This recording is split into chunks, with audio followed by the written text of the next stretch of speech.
Welcome in everybody to another video. We are officially on FSD 11.3.6 and I am here joined by my lovely wife, aka producer wife, aka Cindy, and we're going to her favorite restaurant.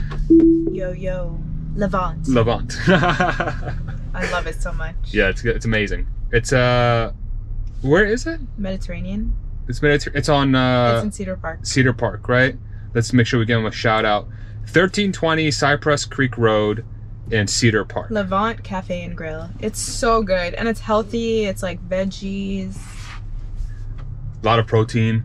Protein, yeah, just yumminess. Delicious. Everything is so good. I think that the people there know you by first name basis now. Probably. It's so, oh my gosh. If I can eat that food every day, I would. Yeah, So I don't blame you.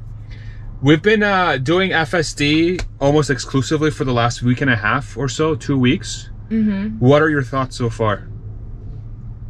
Well, I don't complain. Okay. For you to turn it off anymore. So there's that. Yeah. And, well, yesterday when we used it on that back road, I got nervous. Yep. Because it was like very uneven paving and it looked like the car was avoiding like some of the potholes and things, but towards the end, it was totally gonna like run into a pothole. Remember? Okay. Yeah, it was getting like super close. It was like on the edge of the pothole. Yeah. Yep. Yeah, it was one of those roads like they almost needed to like repave it 10 years ago. Yeah. It's like completely destroyed. Yeah, so overall thoughts, because it's so like me as I'm driving the car, it almost feels like I've stopped driving and I'm just more like a co-pilot now. Like the driving task is now taken by the car, you know? So I'm curious to hear like your perspective as a passenger. Yeah, so like for the last week and a half, what's kind of been going through your mind? I could just relax. I'm not like, oh my gosh, you know, autopilot is on. I need to like hold on to. Wait, what is this called again? Didn't someone call it? Oh, the oh shit. The oh shit handle. Handles. Or in this case, it's on the door. Yeah. The oh shit handle. Yeah. Yeah, it's just been relaxing and chill. More predictable too. Well, what do you think? You're the one that's driving. I mean, I honestly think like I haven't driven. Or not even driving. I haven't driven. That's my thing. So like, what do you do now? I record videos. Like literally, like my whole thing is like, okay, so if I'm not driving, it's been such a drastic change to my relationship with this car, because 2 weeks ago I was driving these roads because, you know, it was navigated on autopilot, it wasn't FSD, and on those roads the navigated on autopilot kept wanting to change the lane. It did okay, but it didn't have sort of this intelligence to it, right? The smoothness that FSD has. And ever since FSD has come out, these sort of roads that we drive through every day when we, you know, do our stuff, FSD is now taking over. It's doing so in a way that's legitimately just as good, if not better, than I would be driving them. And it's completely taken off the load of me driving. Completely. Yeah. The one thing we noticed was like our route to the gym, you know, we had to cross the train tracks. Did you ever talk about that? No, I haven't. So we would get to the train tracks and it just knows to stop like right before the train tracks. And sometimes people will stop on the train tracks, even though it's a very active railroad. Yeah, it's like, so to describe it, we should do, I should do maybe we should do it on the way to the gym. We should do like a video, so one of these days, so people know what we're talking about. So there is No. Huh? No. You're like, no. I don't want people to know where I live. That's fair. No offense. There is a traffic light, then there's room for a car, right? Then there is the railroad tracks, and then there's like room for people to stop. And people commonly, when there's a car taking up the front space, people will go. There's only space for one car. Exactly. And it'll be like a pickup truck in the middle of the railroad track. Right. And this is a pretty active track because it's the sort of the shuttle that goes between North Austin to South Austin, or like North Metro Austin to South Austin. Yeah. Yeah.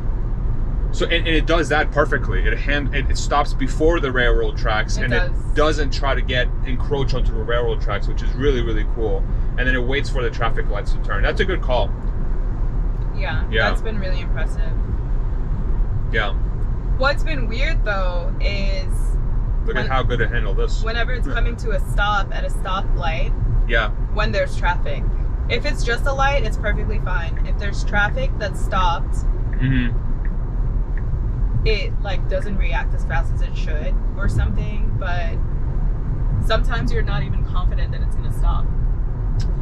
Yeah, so with 11, with this latest version that you just got today. Seems, that I just got today, it seems like they've solved that problem. Really? Yeah. Okay, well, I'm curious to see if we're gonna face it, because on the way up, I remember there were 2 situations where it was that sort of thing arose, and I was like, whoa, that was kind of like way better than it was doing it before. Look at this turn, right? I mean, yeah, it's okay. No, it's pretty good. It's not bad.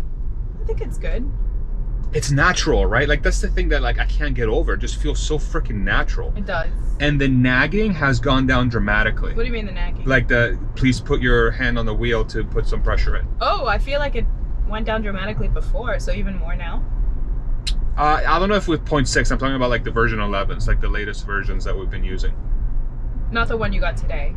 I haven't noticed any drastic changes from 11.3.3 to 11.3.6. Okay. Yeah, but I think I've only done it twice or 3 times since we started driving. So that's, I don't know. I don't know what that means. Yeah. It just feels like. It just feels like I've stopped driving. It feels like I have a personal driver. You did. You know that driving. Isn't that crazy? Yeah. You know what I'm excited for? What? Our trip when we do our road trip to PA. Yes. Because then you can actually like look out and like enjoy like the views. You know, obviously you have to still be paying attention. Right. But, how many times have we passed like all these mountains and things, and you couldn't really, you know, look for too long? Yeah. I mean, navigate on autopilot was definitely better than just driving, you know, because I could still like. Yeah, but you still, for the most part, like had your hands on the wheel, like you. It nagged a lot. Yeah, it nagged every 30 seconds or less. Right. Yeah, which is okay. I mean, I think, listen, from a safety perspective, it makes sense for Tesla to do that. It just.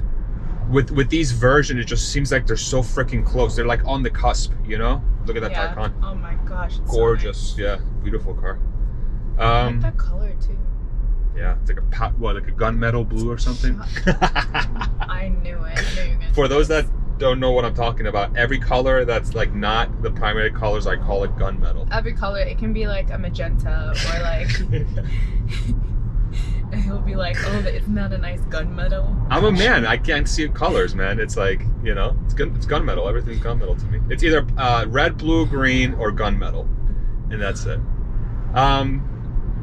Yeah, dude, it's just such a game changer. It's been such a game changer to me. And even in the situations where I would be like, where I have to put in an input, you know, to kind of fix the car, I don't mind doing that. You know, because it's like I'm putting in an input to fix the car. I'm not trying to like, you know, I'm not trying to drive the car the whole time and teach it. I'm like, okay, you're doing all the work, and if it's doing something odd, I step in and I do it. And I used to do that only on the highways. Now I do that everywhere. So like the percentage of time I spend actually driving the car has gone down so much to like minutes or seconds in the last week and a half. Like the net time. What's the smiling? You were smiling. I just remembered something. What did you just remember? Okay, you gotta tell me now. Okay, you know how now you can voice record like your feedback. Yeah. Send it. Yeah. What percentage of your feedback do you think is actually useful? Oh jeez. What is this, shit on Farzad show? What the hell is this? I didn't sign up for this roast. I don't know. It's probably not a lot. I tend to ramble. I feel like you get nervous when you turn on the recording. No, I don't get nervous. I'm just very wordy. It just, you know, wow. This is unbelievable. The last time you just canceled it. I did, because I was like halfway through. I'm like, you know what? Just, it's not. I know it's not helpful. There is a chance that all the voice recording Tesla gets from me are probably hot garbage. There is a chance. But listen, I'd rather give them more information. I think the intent, the context, and why something happened as a human is very, very important. Mm-hmm. Because that's what's going to help build the confidence of the system. Like why do you trust it so much now, to the point that you're not freaking out anymore? I think because it's so human-like. Right. Exactly. Yeah. More than anything. Exactly. It's weird. Mm-hmm. It's really, really strange. Do you think? So we talked about how this is eventually going to become like a robotaxi thing, right? Like we think by the end of this year into next year, we think it'll be ready from a technology perspective. Regulation is a whole different story. So how much would you? So let's play a role-playing game, okay? Say you have Uber and say you have Tesla. They're two competing companies that you can hail a taxi from. Uber you'll get with a person. The Tesla you'll get without a person. Which one would you pay more for? Or do you expect the driverless one to be cheaper? It's just an open-ended question. I'm curious. I'm gonna be honest. Ready? Yeah. I think robotaxis and everything are cool. Yeah. But I don't know how safe I would feel knowing there are other humans on the road. Just human drivers. Got it. Do you know what I mean? So like you are uneasy about the thought of being in a robotaxi by yourself, without the ability to get out of the way. Right. Intermingled with a bunch of human drivers. Yes. Because why? Because humans are going to be, more likely to have an accident than self-driving. The robotaxi can be the most safe car in the world, and I'm sure it will. But as long as there are other human drivers on the road, I would be nervous. So how come you're driving now? Because you're sitting in the driver's seat and you can take over at any time. So if the robotaxi is going to be better than you are or anybody else is, and you're going to be with other people, don't you think the car will be able to react better to those people than any of us would? Yeah, I mean, I suppose. Even right now, I guess, if there's like a slowdown up front, the car will know way before we would.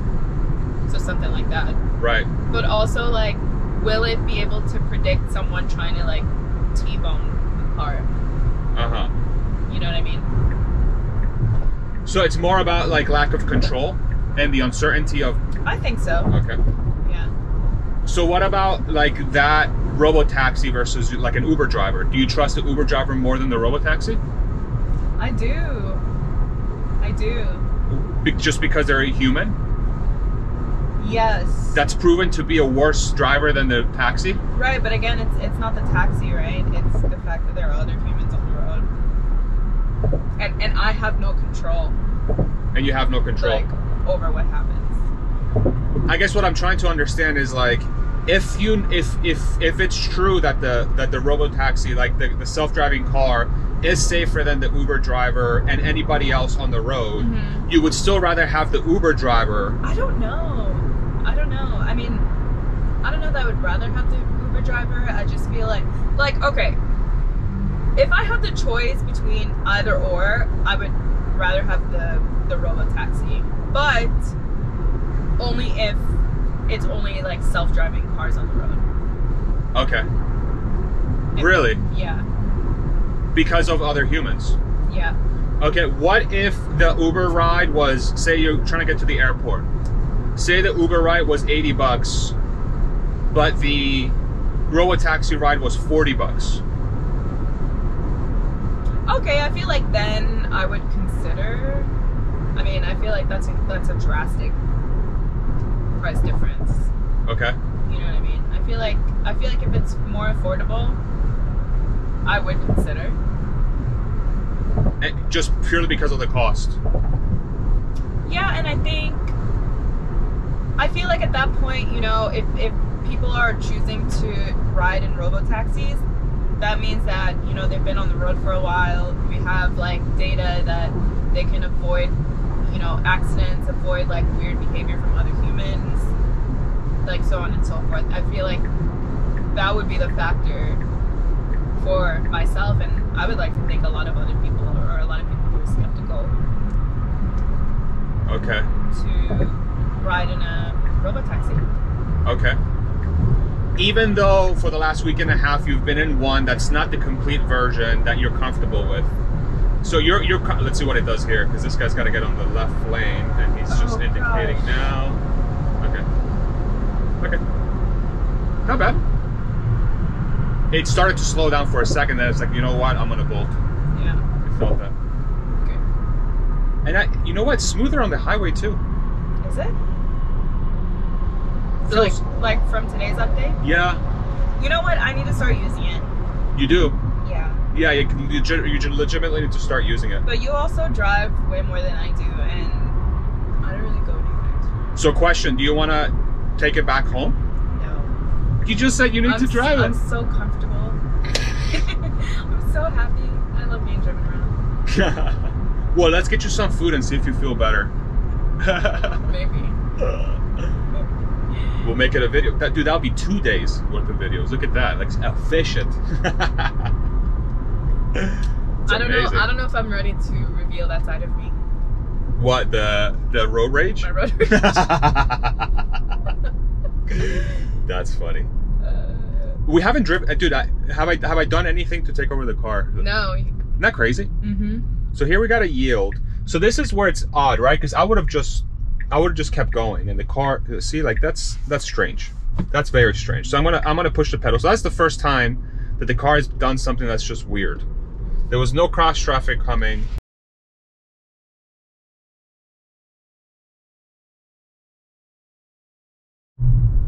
All right, looks like we lost. I had to reset the video here for some reason. It gave me a. It just decided to stop recording for some reason. Do you have room? Hmm? Do you have room in the cart? Yeah, plenty of room. So why do you do that? I don't know. Sometimes GoPros do weird things. Yeah, it was what was I saying? Yeah, I had to like press the pedal to get it going, and like that was one strange situation that I don't know what happened there. Have you ever canceled to like send in a voice memo of that? No, because I think me hitting the pedal will automatically send data back to. Does it actually? I think so. All that stuff gets logged and gets pushed back. Is that proven? Yeah. I mean, anytime you do any sort of input, I mean, Elon has said that anytime you do an input into the car, it gets sent to the Tesla mothership, and they decide if it's useful data or not.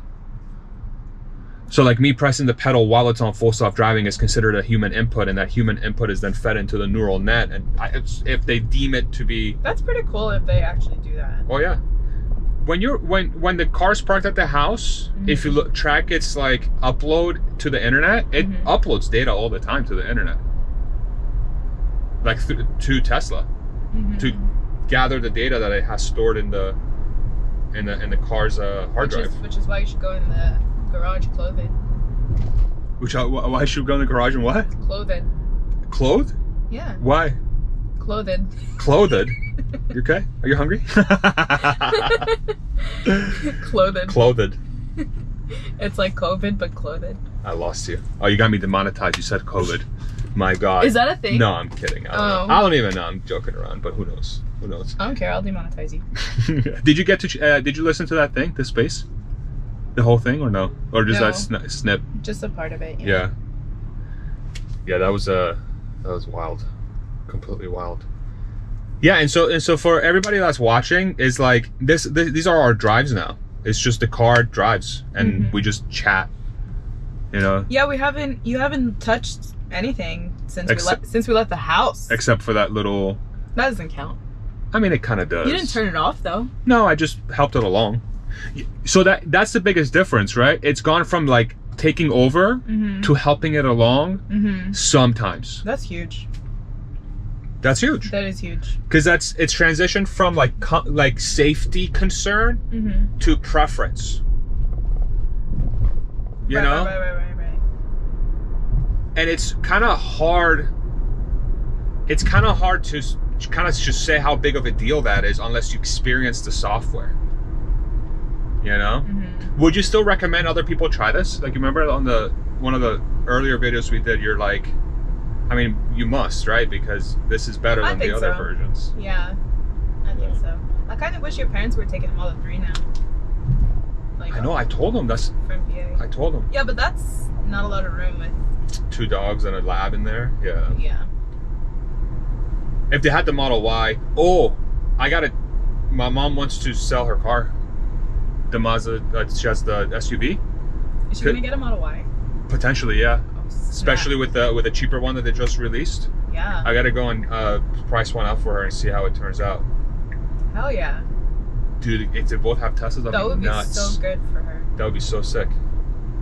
Yeah, because she told me how much she's paying a month with gas and her payment, and I'm like, bro, like that's a payment for a Tesla right there. Right. You know? Are used cars still like of value? They're coming down in price. So the auto market's starting to come down in price altogether. Overall, including like used cars? Yeah, it's starting. It's starting. But the problem is now you have all these people that paid a bunch of money for all these overpriced cars for the last 2 years, and all these cars have depreciated and are losing additional value because of how inflated the car market has been. And you have all these banks that have underwritten all these loans at these incredibly inflated prices. Yeah. So it's like the whole car market's basically like, I think it's going to be a complete and utter disaster. I think it's going to be a big problem. Especially if things like this car that can drive itself and it's just positioned itself in its turning lane and it's going to make a left here without me doing anything. As long as this kind of product exists and it's just as cheap, if not cheaper than a regular car, you know, it's like, it's insane. Nothing else makes sense, really. It's strange. And it's like a dynamic that no one's talking about. Let's see how it does this left turn. I'm not going to do anything. I'm going to let the car do its own thing. I'm going to push it along only if I feel... Okay, let's see if it does it here. Because, I'm going to let it hang out. I think that would have been a little risky. Alright, so after this Nissan, it should go. Come on, buddy. Yep, so it started moving. It's going. I'm going to push it. I'm pushing it along. Yeah, so it wasn't really sure how to take that corner. Alright. Alright. We're in a parking lot here, so I'm going to take over. And we're gonna go to my wife's favorite restaurant, Levant. So good. Everyone should go here. Yeah. All right. So we'll see if we're back on the way back. Maybe we'll do a video on the way back with producer wife perhaps driving. We'll see. Why are you getting people's hopes up? All right. We'll see you in the next one. Bye bye, everybody. Thank you for stopping in. Bye.